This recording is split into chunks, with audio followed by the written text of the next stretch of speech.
খেয়াল করে দেখেন, একটা বিয়ে করো কখন কয়? জীবনটা তামা তামা করে ফেলছে, অতিষ্ঠ করে ফেলছে, তারপরে কইছে বিয়ে করার কথা। হ্যাঁ, আর পুরুষ মানুষ বিয়ে তো করতেই পারে। তুমি তাল বাহানা করবা, নাইট ক্লাবেও গেছো তুমি। হ্যাঁ, এই ঘরে মেয়েরা কোনোদিন নাইট ক্লাব করছিল? কেমন মামা আপনি? আপনার সামনে আপনার ভাগ্নে আমারে বলে আমরা তালাক দিয়ে সে আরেকটা বিয়ে করবে, আপনি এখানে বিচার বসেছেন না? কিসের মামা হইছেন আপনি? তাহলে পূজা দেবো? পূজা তোর পুজো দিয়ে লাভ আছে? দরকার পুরো ঘন্টের অশান্তি, বাবার সমতুল্য মামা। হুম, তাহলে কত বড় অপমান করতেছিস?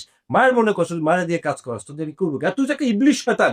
আমার ঘরে ইবলিশ শয়তান আসছে ভয় পায় তোর কারণে। হ্যাঁ, ভয় পায় কারণ তুই তো ইবলিশের বড় না। এই মেলা অপমান করছো, এতগুলি মানুষের সামনে কইছো যে আমার নাতিনরে তালাক দিবা, তুমি বলে হস কইরা আইছো। হ্যাঁ, হস কইরা আইয়া মাথায় টুপি দিয়ে কেমনে কও বউ তালাক দিমু? হস করছি এজন্য কি বউ তালাক দেওয়া যাবে না?